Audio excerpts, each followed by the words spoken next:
Welcome to Conservative Voices Talking Points. I'm here with Gentry Collins, Eric Branstad, Rob Mudd. Thank you for joining us.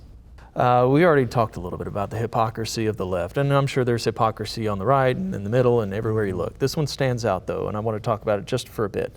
In 2010, Joe Biden, our current president, gave a eulogy for Senator Robert Byrd. For those of you that don't know, Senator Byrd was a leader of a 150 member of the KKK back in West Virginia, where he's from.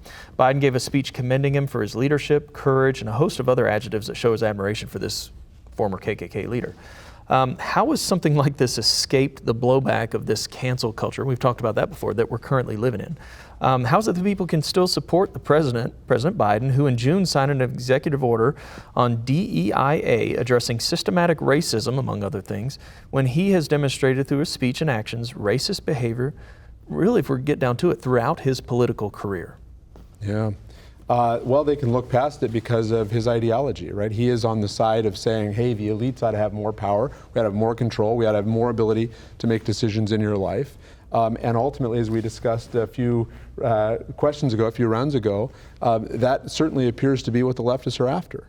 Right? They think that a small elite in a far distant capital can run your life better than you can run it for us, right? Or for yourself.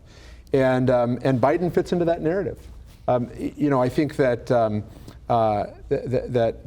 Biden's behavior here is, by any reasonable standard, is unforgivable on one side or the other, right? Maybe one could say that it was a different time. I doubt it was a different time, by the way, but maybe one could say that. This is just a decade ago. Maybe one could say that, in order to bring the Deep South out of the Jim Crow, that there were people in the Congress from the North that needed to work with them. Maybe. The North, by the way, in those days, largely Republican, the South exclusively Democratic in those days. To be clear, the Democratic Party has always been the party of subjugation and remains so today. Maybe there was a case to be made for extending an olive branch as they came out of that era. And yet, nobody else is getting that credit today, right? And so, to me, this goes back to the idea that there's one set of rules if they like your ideology, and another set of rules if they don't like your ideology. Joe Biden's ideology is that the federal government knows better how to run your life than you do, and so we can forgive a lot of sins if we're in the elite media, right? You go confess that the media doesn't know better than you and I and our families how to run our affairs, and all of a sudden you don't get that same consideration, right? And I think that's exactly the point that average rank and file American voters, American consumers, the American people object to. That's exactly the point they object to.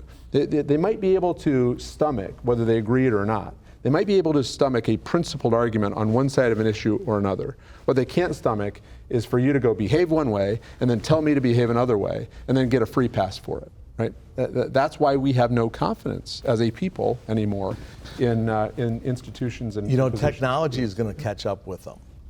Is their arrogance, the ability to hide information, and their reliance then on big tech. Eventually that's going to catch up to them, because we're going down a slippery slope, and it's not going to stop until it crashes.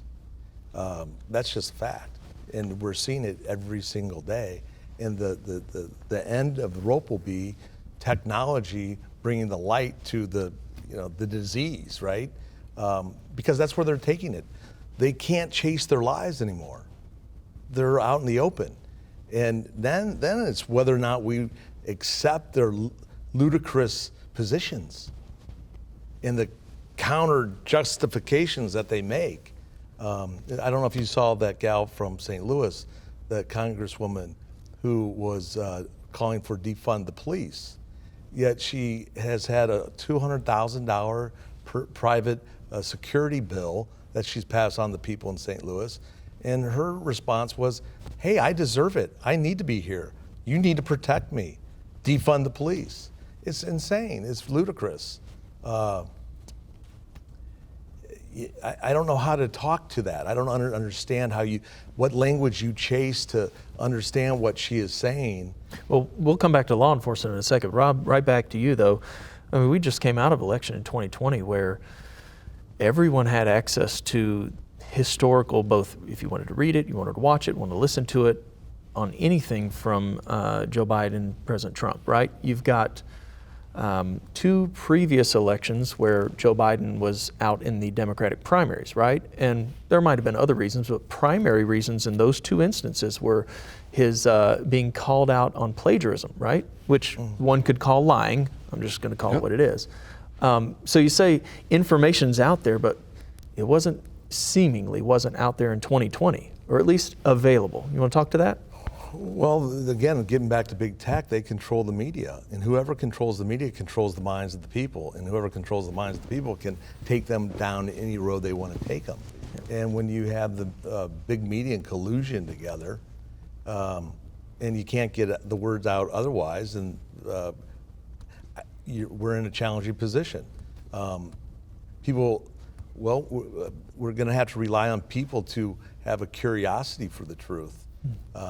Hopefully that's not beyond their capability to have a curiosity for the truth. But that seems to be where we're at right now. You've got to find it on yourself.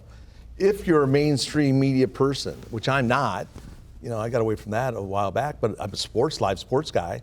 And now we've seen politics run into live sports. So the media is definitely a you problem say child. pick and choose what they want to cover?